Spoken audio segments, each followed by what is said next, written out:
I'll make a start then. Thank you so much for joining us this evening at the CIBSE West Midlands CPD session, Fellows in Conversation. So it's going to be a nice informal evening where you've got three of us who are all fellows of our respective institutes who are going to have a chat about our careers through both industry and academia. So hopefully you can take some inspiration to join us in the illustrious ranks of being fellows of engineering institutions, and hopefully also perhaps normalise it a bit more and make sure that everyone knows that it is achievable, and it is something that is accessible to lots of different people in lots of different career paths. So we are joined tonight by two people I've had the absolute pleasure to work with. Professor Claire Lucas, who is the Professor of Engineering, Teaching and Learning at King's College London, and she is a Fellow of the FIMechE, and Dr. Richard Lillington, who is a Senior Teaching Fellow at Aston University, and is also a Fellow of the FIMechE. I am Chloe Agg, and I am a Senior Teaching Fellow at Imperial College London, in the Mechanical Engineering Department, where I am a Fellow of CIBSE, hence our CIBSE hosting this evening. So lovely for you guys to join us. Both of you have had careers in both industry and academia, as have I. I think we've probably all started off from a relatively mechanical background as well. So hopefully this evening people will be able to hear a bit about that and draw some comparisons with their own careers too. And we'll be able to talk a bit about what we've got in common and where the differences are as well.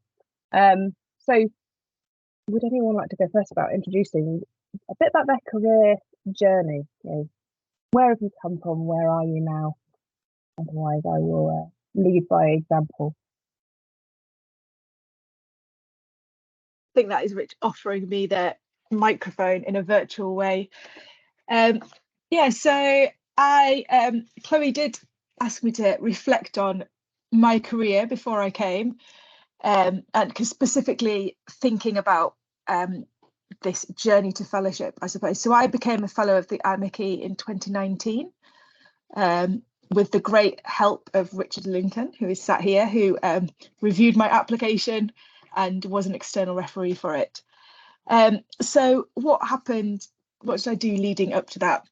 So I did a PhD, which I think is not necessarily helpful for becoming a future Fellow of the FIMechE. So I did a PhD straight after university, and that's when I started to get involved with the FIMechE, actually. So I was in the final of their PhD of the Year competition, and gave a talk at that.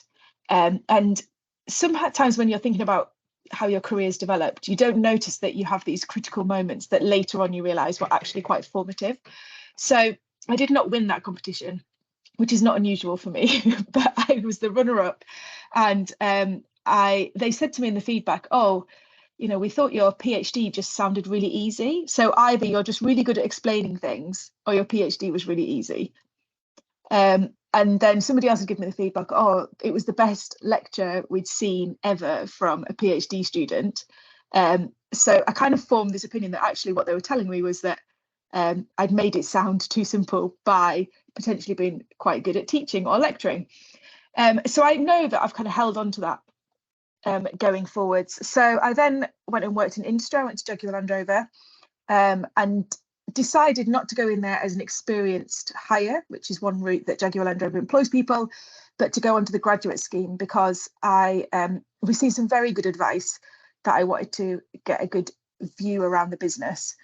And that meant that not only did I take on engineering roles, but they let me take on, I went into manufacturing, I went into marketing. I got to work for what they called the internal consultancy unit when it was just starting. And then when I chose my home, I ended up looking after a team that was doing mathematical modelling capability improvement.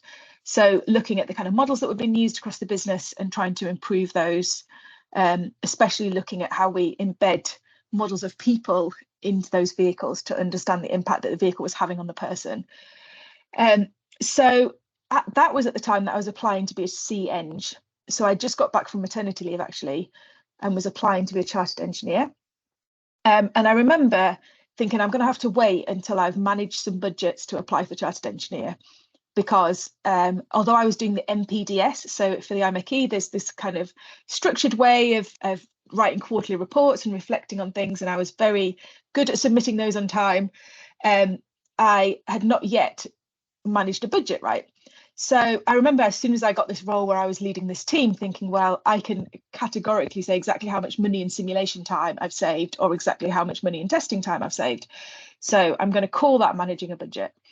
And I wrote my application, and it came through very quickly. Had my interview with them, and that was all very good. So after that, I kind of spent another year working there, and then as part of that, I was doing lots of work with WMG on kind of curriculum. So we used to get kind of managers from Jacob Land Rover helping to develop curriculum at WMG and at other universities, and I was running a big program for simulation, EPSERC funded project, and kind of kept coming back to whenever I did talks, whenever I did graduate talks or careers talks or outreach talks, or looked at what was going on in education, I kept coming back to that idea, well, maybe I'm a teacher, maybe that's what I'm interested in. And ended up taking this job at Warwick, which was where they hired people from industry specifically to come and support development of curriculum. And I do remember thinking at the time, oh, this is going to be a compromise, because if I want to become a fellow of the IMechE, how will I do that if I'm not doing something senior in industry? And I actually didn't really understand academic careers, so I didn't know, I was coming in, what were we called, Rich? Principal Teaching Fellow, which I didn't know what that meant. So I didn't know that I was coming into actually quite a senior role as it was. And I was just thinking, oh, well, it's a decision I'm making. I'm going to be a CEng, and carried on. And then it was only maybe 4 years after that, through kind of knowing Rich, and having then got senior fellowship at the HEA, I read a document where they compared professional development of academics, so senior fellowship at the HEA, for example, to fellowship criteria of the IMechE. So in 2019, I decided to apply and to kind of put what I'd done down. And the main thing I really talked about was influence. So that's how I tried to, instead of talking about seniority and management, I tried to talk a lot about influence. I was still doing lots of conference talks. I was still kind of doing strategic activities, lots of CPD, which I think is one of the most useful things that you can be doing in terms of getting fellowship. And then I applied and fully expected to need to be interviewed. So the IMechE do this process where if they're not quite sure, they interview you. But again, kind of quite quickly got the paper-based route back saying that that was successful. So that was 2019. And I think that's probably as far as I need to go in my route to fellowship. Yeah, we can always talk more about what happened next afterwards. I will clarify for those who are listening who don't know what FHEA or SFHEA is. Oh, sorry, yeah. The three of us are academics, but HEA is the Higher Education Academy. So having your fellowship or your senior fellowship of that is similar to having your chartership as an engineer.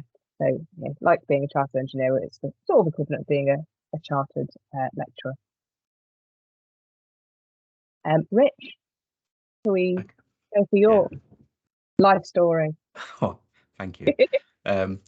So my first degree actually was in physics, because I was a bit of a dope when I was 18, and I thought, what's the hardest thing I can do at university? So I went and did that, and it really didn't occur to me that at that point that really I was an engineer. Still very much enjoy the science even now, but at my heart, definitely it's about making things and making things better. And so it wasn't really a surprise that when I left university, I went into industry. And I went to work for a company called Lucas Industries. Now, Lucas is like the biggest company you might never have heard of unless you're a certain age. But basically, half the factories in Birmingham were Lucas, and they were making bits for airplanes and bits for cars and bits of everything. And I spent about half of my career before academia working in aerospace. So I spent after the initial grad thing, which I was very quick to jump off because they dumped me into manufacturing operations, and I have so much respect for the people who love that kind of incremental gains approach, where ever continuously improving what they're doing. But for me, I just couldn't get my head around the fact that at 12 o'clock on a Friday, the clock started again, and it was just the same carnage coming to you for the next week. So I was out of that as quickly as possible and into what was called test engineering. And test engineering is basically strapping bits of airplane to something and flogging them to death. So I learned an awful lot there about engineering, about high-end engineering really as well. The sort of edge of capability of what you can do, because you can imagine aerospace stuff does tend to push the limits to some extent. And progressed my way through the usual grades, so like engineer, senior engineer, principal engineer, and somewhere along the way decided that getting chartered was important. Now, at that point, I was still am a member at the Institute of Physics. So I firstly actually became a chartered physicist, which was absolutely fine for me, and it ticked all the sort of boxes that I needed ticking in terms of a useful target to aim for and some mechanism to show that I was continuing to develop. And also it was about that time, I suppose it was about 2000, when I realized that personally I needed something of a target in the medium term to keep on aiming at, to sort of keep me on some sort of track and to set up some sort of goal that was challenging but was achievable, but was a good way away, and it was something that I had to keep on working towards. So for me, that first target was CPhys. Not long after that, actually, things changed quite a lot in the aero industry because of 9/11, and there were a lot of redundancies, and as usual when there's lots of change, there was a lot of opportunity, and I decided to take redundancy from Lucas and go and work for a little startup company. So I went from working for this huge company with outlets everywhere across the world with tens of thousands, if not hundreds of thousands of employees, to there being about 5 people in the whole shop. And it was a completely different atmosphere, and it was a completely different challenge. And I have to say, even to this day, it was an amazing place to work. It was possibly one of the best places I've ever worked, because of how small and how close knit it was and how reliant everybody was on each other. And the fact that you could just get stuff done because there was nobody else to do it. So you had to go and do it. And the other thing that was really brilliant about it was working a lot closer to the airplanes. So it was a bit more noisy, and I really enjoyed that. But then I sold out because somebody phoned me up and offered me loads and loads of money to go and work in automotive. And that's what I did for about 10 years, which again, in hindsight, was a really great idea because I learned tons. So whereas aerospace is really good in terms of certain aspects of applying technology, automotive is brilliant in other ways. For example, the tolerances and the quality and the amount of returns and just the adherence to getting things done in a certain way that made sure that things got done at the rate they needed to get done. It taught me so much. It was really, really a valuable experience. Unfortunately, I worked for a pretty progressive company who decided that they wanted me to keep on learning stuff, so they paid for me to go and do a PhD at Warwick, which maybe wasn't the best idea in a way, because then Warwick decided to get me to go and work there about the same time as Claire did. Now, just before I left the company I was working for in automotive, actually, one of the things that I decided to do was I decided that their in-house training was just not good enough.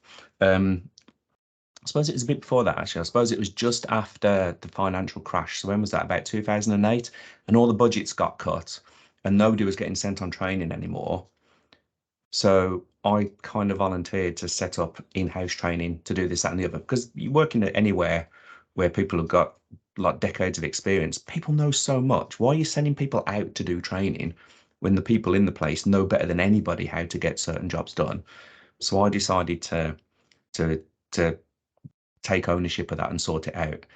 And then, because I was a bit chopsy, I decided that the grad scheme wasn't going in the direction it needed to. So I marched into HR and told them that they needed to fix that. And unsurprisingly, they turned around and said, well, okay, Rich, you can fix it. You're in charge of all the grads in this company in Britain now. So I walked out of that office slightly bemused. But again, it was another really interesting challenge because it made me again think about my career and made me think, right, now I'm in a slightly different place. Now it's not just about getting a stamp to say I'm chartered. Now it's about helping other people to get their stamp to say they're chartered, and how do I best do that? So what do I need to learn about how I can help them push themselves along? And that, I guess, really was the beginning of my journey towards getting made a fellow, because that was the beginnings, if you like, of the leadership for me in encouraging younger engineers to really take ownership of their career, which is what this is all about. Yeah, and it sort of helps with the journey into academia too, doesn't it? That whole, you've been, it sounds similar to some of my path, but we'll cover that now and then perhaps talk more about those relationships. So I did a mechanical engineering degree as well, unsurprisingly. Was offered a place on a PhD, but couldn't get out fast enough. I needed to go work 9 to 5 for a bit. I struggled somewhat with the sort of mental health aspects, I suppose, of university and the constant sense that you ought to be doing something. So I went and got my 9 to 5 job, working in medical devices on a graduate scheme, and worked in various different departments in medical devices. Anything from clinical affairs to marketing to finite element analysis to quality assurance. But what it turns out is I do not have the patience to work on medical devices because everything has got to be so perfectly documented. But what I had really enjoyed was my stint in the sort of facilities and estates side of that. So moved away from medical devices and moved into building services. And love that. I love the fast pace of and the variety of working in construction and the huge variety of challenges that having all the heating and ventilation and all the other services, especially because I worked in process industry side of things. So it was all sort of pharmaceutical plants making flu vaccines and all sorts of things. So rewarding as well. And from the first point that someone had suggested to me working in engineering, they'd also told me about chartership. And I like a target and I like a goal. So I'd set out, probably from age 14 or so, I was going to be a chartered engineer. So having got my career going, was very keen to make sure that I was finding ways of meeting all those competency criteria, and got myself chartered quite early on. But the trouble with that was that moment then you've had this goal for over a decade and suddenly you've achieved it. What do I do now? So that came as a bit of a surprise, I suppose, but it gave me the space and the opportunity, similarly to you, Rich, of ending up leading our graduate schemes. I really enjoy helping others grow and develop, and didn't feel like our grad schemes were up to scratch. So got very involved with helping training the next generation on coming into the office, but also enjoyed doing that as outreach and things. So was honing those sort of delivery skills through that, and discovered that I actually enjoyed that side of things even more than I did the engineering directly. And I'd had my daughter, and whilst she was in nursery, I found the construction industry was a great place to be. I could still work and be a mum, but I found that the point that she was going to school and I wanted to work different hours rather than less days a week. It wasn't at that point as flexible, and I suspect now post COVID it would be a bit different. But so the two things, the push of really enjoying developing others and the pull of needing to be working hours that suited parenthood, led me to move to academia and be teaching engineering design. Worked. That's fantastic. Okay, so I moved into academia, and it was there that I found fellowship was beginning to call me. I think academia is somewhere where I found more so than industry, you need evidence to demonstrate your ability to progress. Certainly in my years in industry, there was much more ability to talk with a manager and for them to recognise your strengths and promote on that basis. Whereas in academia, my experience so far has been need more evidence, and therefore fellowship was quite a good way of evidencing some of the things needed for promotion, which sort of pushed me down that route. And in terms of other things that helped me fulfill it, I think, as well as doing the breadth of things I had done within industry and within academia, also I do quite a lot of outreach.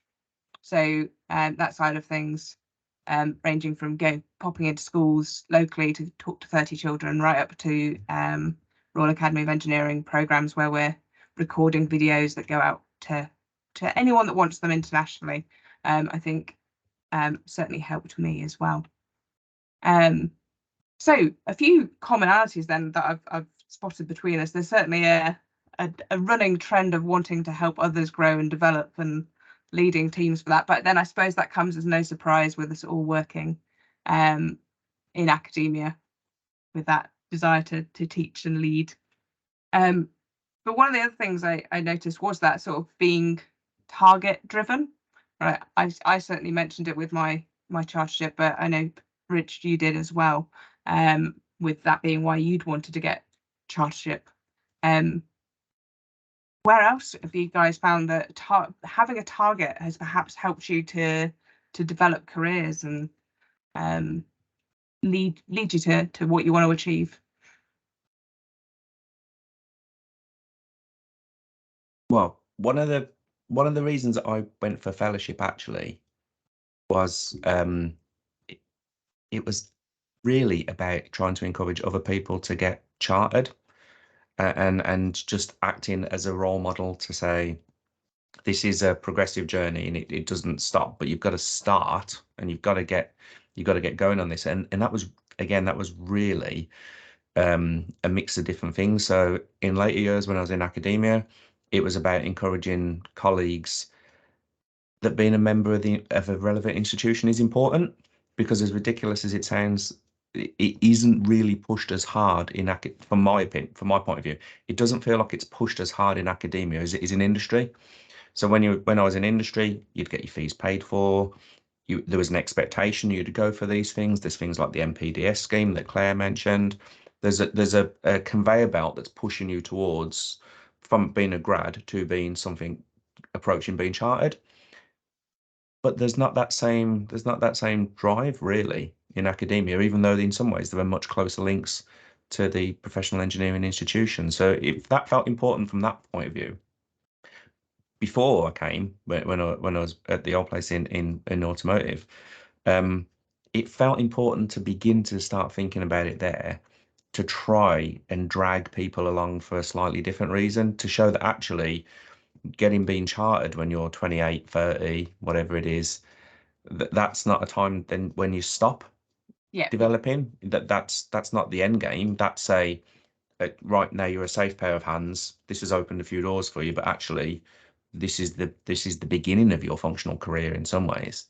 So there was a mix of reasons for doing it. I agree that it doesn't hurt in terms of your career, but it's personally I haven't found it to be transformational. So when I applied for the job at Warwick, forgot to put that I was a chartered engineer. And then it kind of came up in the interview and they're like, why didn't you put that? And I just said, well, because everybody's a chartered engineer where I work, right? And they were like, oh, well, nobody's a chartered engineer. So it would be a really important thing for you to include in your application.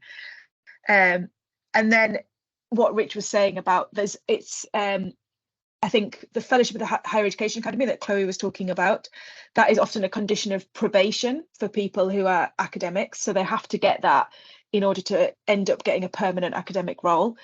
And that is to kind of reflect the culture in theory of the department. I guess you can draw a lot of parallels with this, that it's supposed to mean that you're in a department where the culture of reflection and growing and looking at your own development is really important. And that also talks about influence and things. Chloe mentioned being target driven, and for me, I do have a a kind of perspective on it that about being taken seriously, this kind of external validation. So I've always been young at doing something, or perceived as being young and inexperienced, right? So even when I did get my fellowship, so 2019, is that 4 years ago?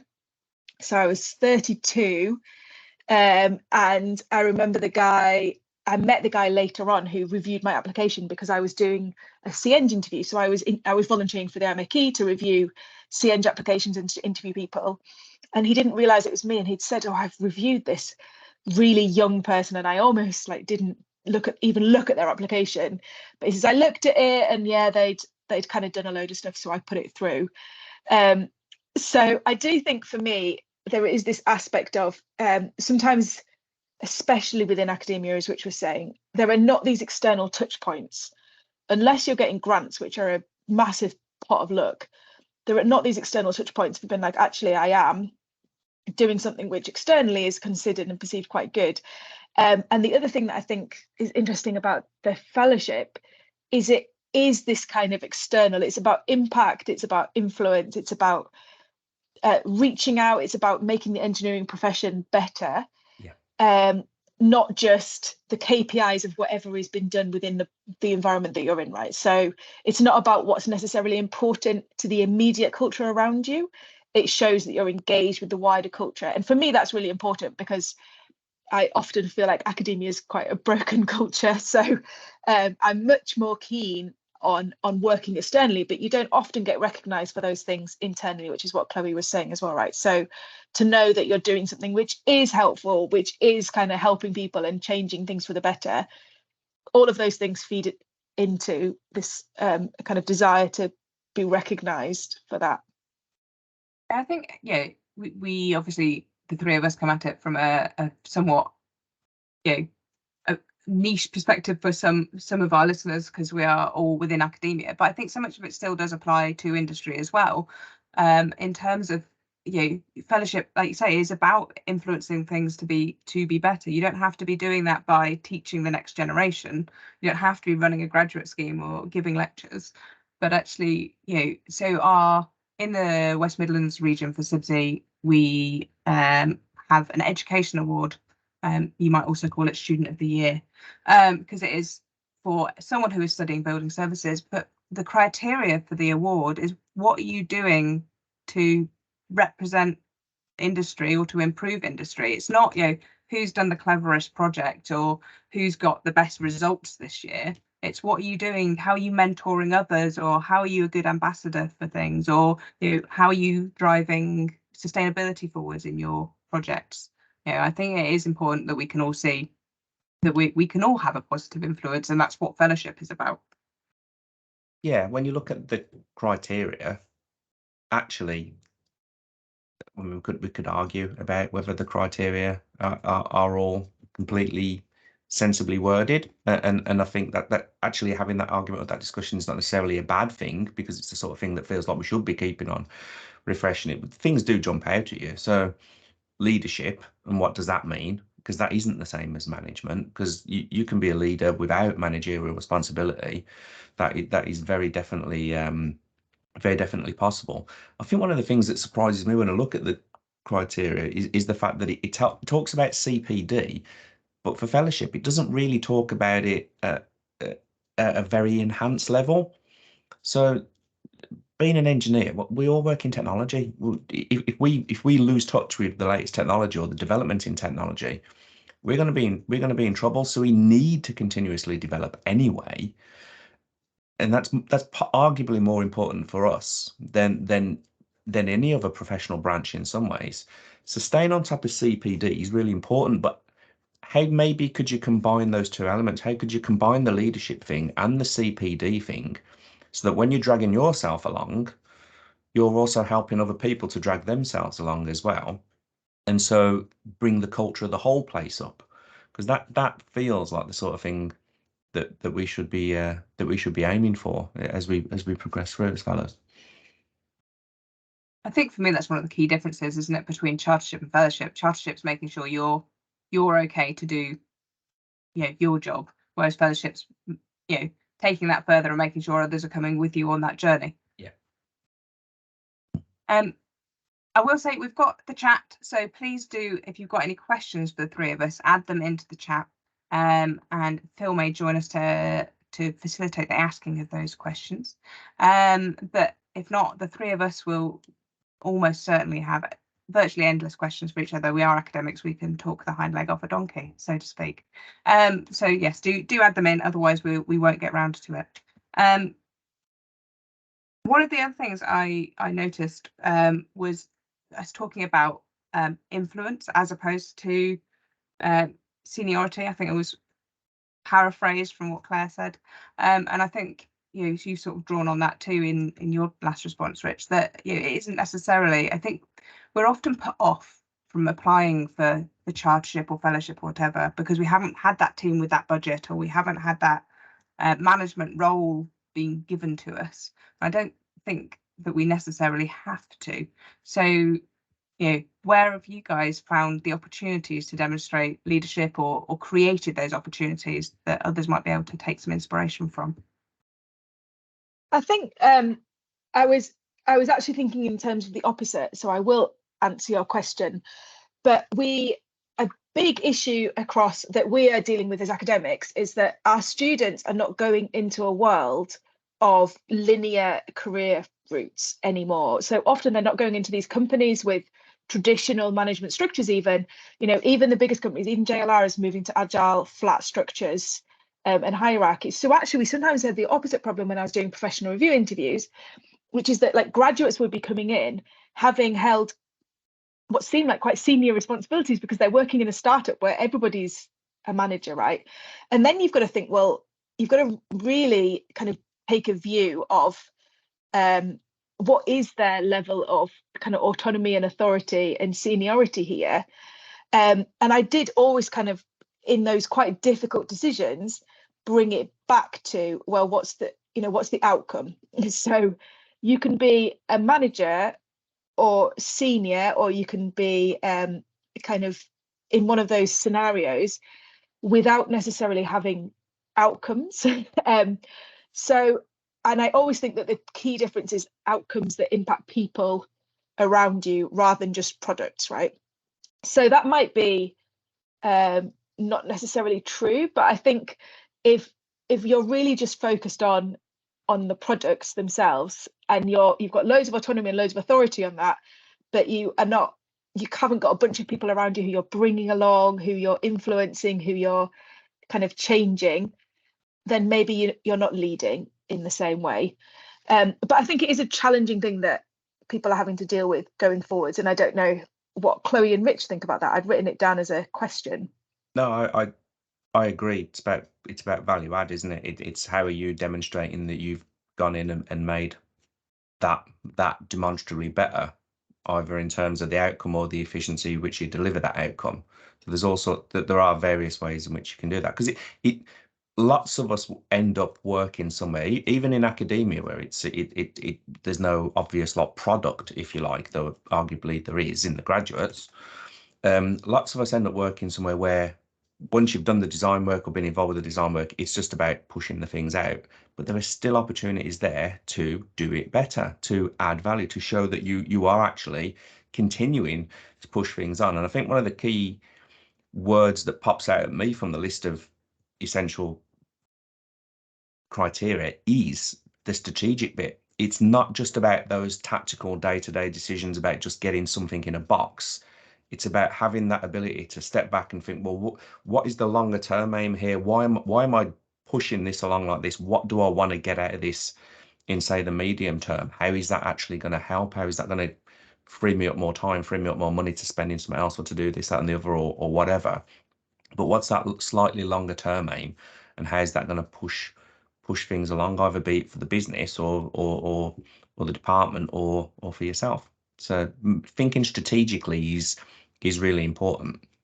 I think you're right, and I think often we think that both those things have got to be done in one, the people management and the process management, but actually they don't. And I think sometimes it's easier to be able to achieve them and demonstrate them. If you're not in a large company, you can't necessarily lead lots of people to something, but you might be able to do incredible things with your planning of processes and budgets and design work. But then to get the people side of leadership, you might need to go and get involved with volunteering as a STEM ambassador, or getting involved with your regional networks within your institution. But you can separate some of those competencies out. You don't have to achieve it all in one. I think we've got often quite a traditional view, to go back to what Claire was saying about how companies are changing, of what management and leadership means. And we think of this being a person at the top who's telling everyone what to do, and that makes the business function. But actually, those roles are changing. So the institutions, I think, are recognizing that and are more flexible now in recognizing those competencies as being separate. We have got a couple of questions in the chat though. So Phil, would you like to join us as facilitate? Thank you. It's been very interesting so far. We've got a couple of questions. I think one's been answered, but it's worth airing it anyhow. It's from Lee.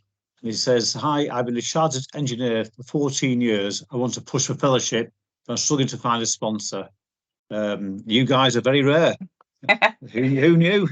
There's been a response from the West Midlands pointing towards a network, or the fellowship network.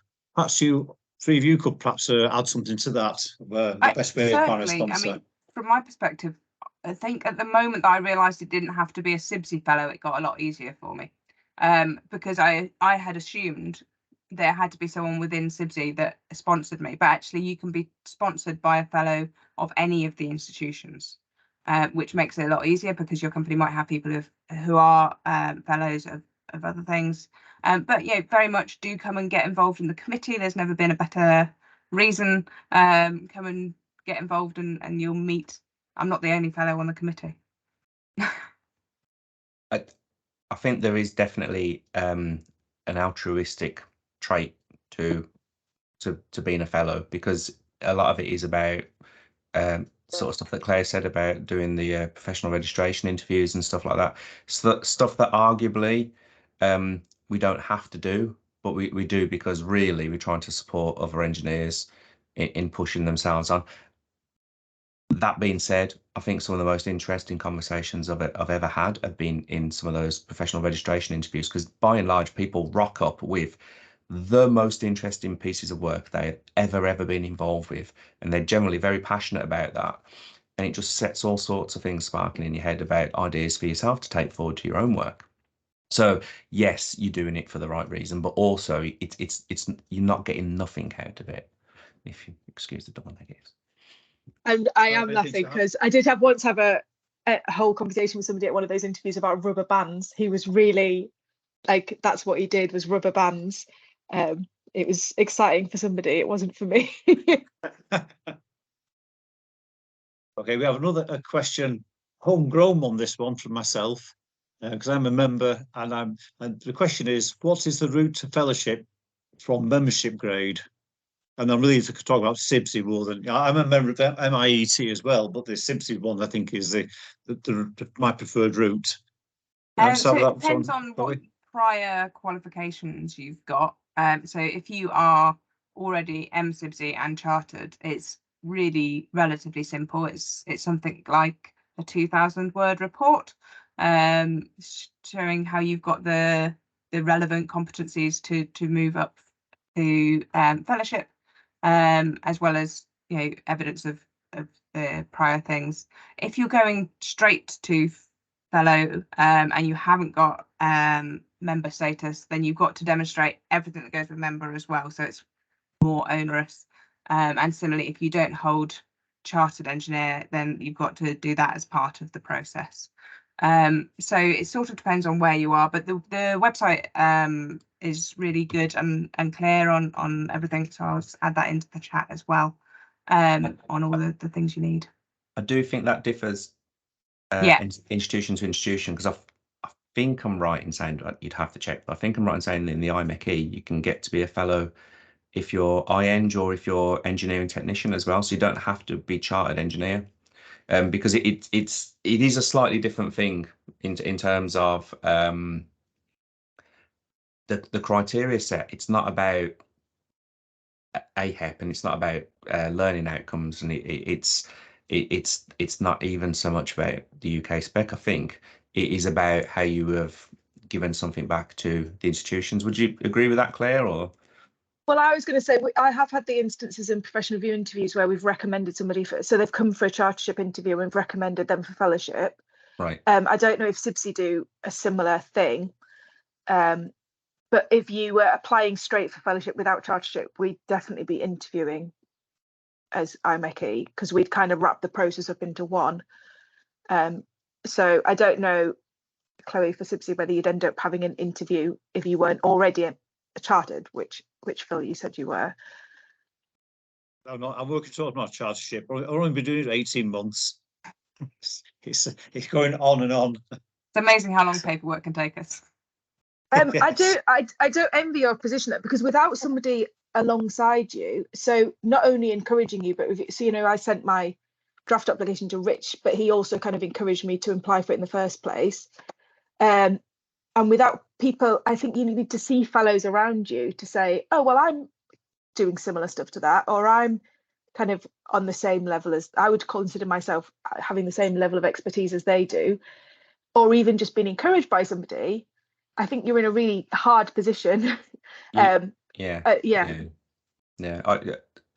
So one of the things that I did when I was in industry was I set up something that made the grads, once they got spat out the grad scheme, actually finish off and get chartered, because the grad schemes are often about time and just, oh, you've been here so many years, you've done all these stints, yeah, you're happy with, we'll offer you this whatever role in whatever section, and then all of a sudden they're so invested and involved in delivering the day job that they kind of lose track of why they'd spent those 4 years pushing towards a certain place. So I set up, basically it was like a drumbeat thing, and it's like, right, once a month you're going to sit down, you're going to tell me how you've done competency A or competency B or whatever, and just something that just makes people do it by a certain date is can be so powerful. It just drives things along. So having any reason to do it and not to put it off, because there's always something better to do than the paperwork. Having any reason to do it can be really useful. So I found with getting senior fellowship of FCHEA, I worked with a colleague and we would have a monthly meeting where we'd sit down and hold each other to account and see how we were getting on, and you felt really embarrassed if you hadn't made any progress. So, you know, it might only have been the day before the monthly meeting that you suddenly hurriedly wrote things down, but at least you were doing it once a month. So you know, find someone who, and you don't even have to be applying for the same thing. Like you can be applying for chartership, they can be applying for chartership with something else, or their, you know, accountancy exams or whatever else. Like, but if there is someone else with a goal that you can hold each other accountable. And it's about getting tuned into how to answer the questions as well. So the questions actually are generally very open. They'll give you a load of like 4 examples, but you don't have to have those exact same examples. They are just guidelines. So yeah, interpreting the questions and then drafting it out and then realizing, oh, I've got a better example than that. Or if you sat next to a buddy like Chloe was, no doubt her and her buddy had loads of different good ideas and you sparked off each other. And it's, oh, I didn't think of that. I've done something similar. Bang. All of a sudden you're cranking up the quality of when your your submission. study buddy is achieving the same thing as you, because you can compare answers to questions, but I don't think it's essential. I think it's more essential to have, like you say, some form of drumbeat in your life. Yeah, something to aim for. It's actually advantage of meetings, isn't it? When people call monthly meetings, it's a great way of focusing the mind to get the answers for the meeting. And it's that's probably what I need, is some sort of monthly meeting with my sponsor. Well, I've got rather a unique situation, my chartered sponsor, because she's 87 years old. She's one of the leading lights of the lift industry.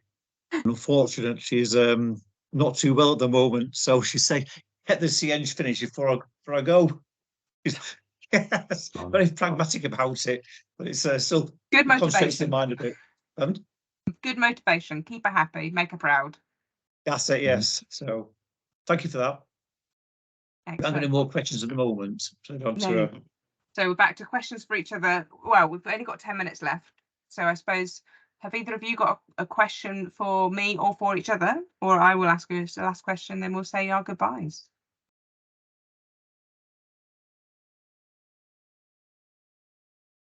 Okay, I will go with then. you know, where have you found something that's gone wrong on the journey that actually you've maybe made it work out, or you've learned a lot from it, or whatever else? Because I think a lot of the time, I think when people see others in these positions where, oh, you've got your PhD or your fellowship or whatever else, and I think it's easy for people to see it as being unachievable, but actually we're all normal human beings. So I'll have a go at that one first then. I just won't waste any time thinking about like what's happened, like in terms of what's gone. Yes, it's important to reflect and think about how things can be better, but actually I really do think the most important thing is concentrate on owning your career and shaping it to be what you want it to be. And that one of the points you made earlier on was really spot on, actually, about the fact that careers aren't linear. Well, was it you, Chloe, or was it Claire? I can't remember. Yeah, about careers not being linear, and they change. And I'm absolutely all upfront about the fact that relatively recently I took a turn, which I feel for me has been so much more positive. But I know other people might look at and think, well, actually, was that a bit sideways or not, or down? And genuinely, for me, it was much more important that I got back to the thing that I was more interested in, and it's been a very positive thing.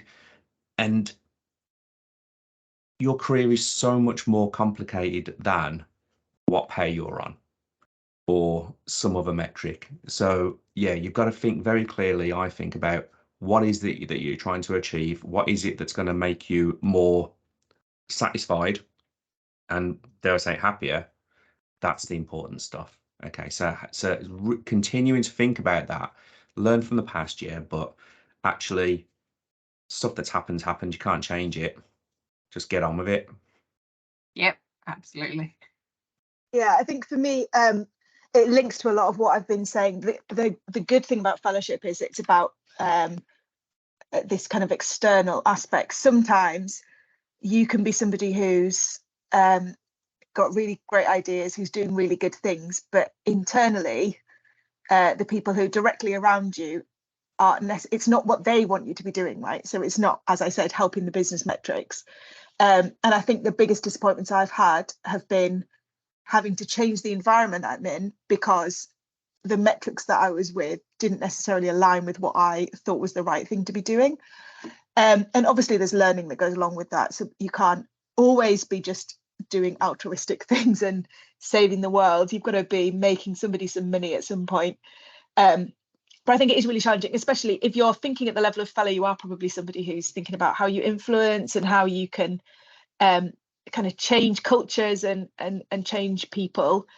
And if people aren't being changed and are in fact really resistant and think that your vision is not the right thing, that can be really heartbreaking. But as Rich says, you've got to grow your island. I think Rich told me this once. You've got to grow your island that you're on. And regardless of the seas around you, and you can just move somewhere else.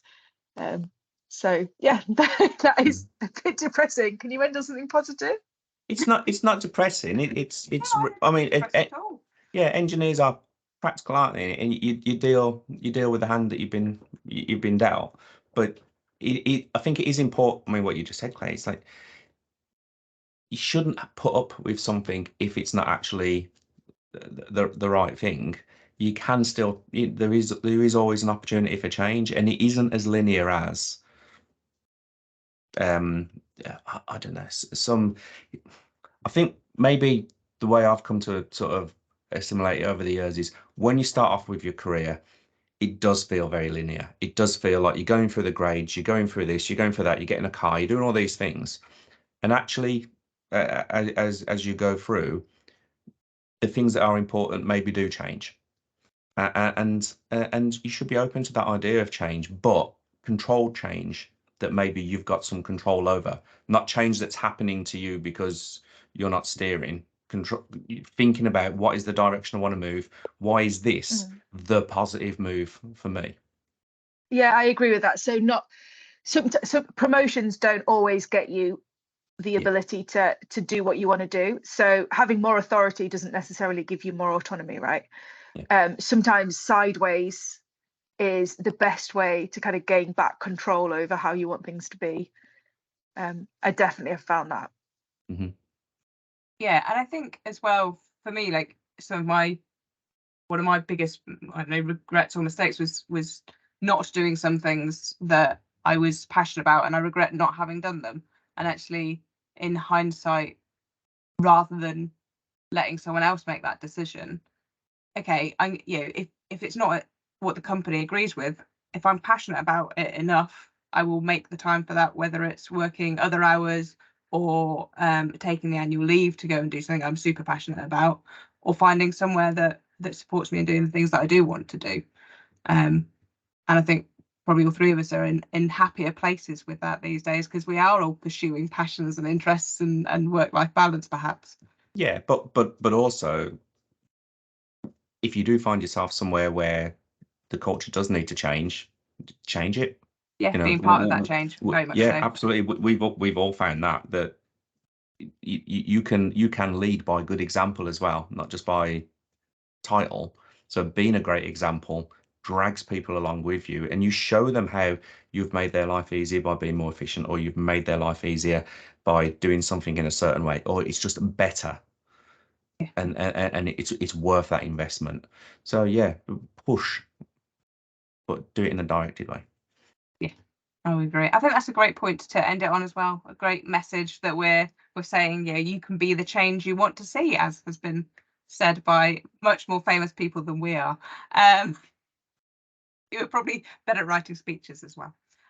So take away something from this, hopefully, that you can tread your own paths to fellowship. They don't have to be the same as ours by any means, but there's lots of different paths you can take. Don't be fooled into thinking you've got to have the right job title, the right authority. There are lots of different ways of being a positive influence on the industry, being strategic, being influential, and changing things for the better, which is what fellowship is all about. So thank you so much, both to Richard Lillington and Claire Lucas, for joining us this evening from the FIMechE. And thank you so much for everyone from CIBSE who have helped host this evening as well. Phil, you popped back, so I assume you've got a last word for us. I say thank you for doing the presentation, and hopefully people on the call and myself will join you as fellows in the not too distant future. As you say, as Rich said, have something to aim for. Grow your island. That's it. So that's one takeaway I've got from this meeting is grow your island. It's and don't worry about the sea around you. I guess that's something that's outside your control. Well, thank you very much indeed for all your contributions. Thank you very much. Welcome. Thanks for having us. Thank you. Bye. Bye.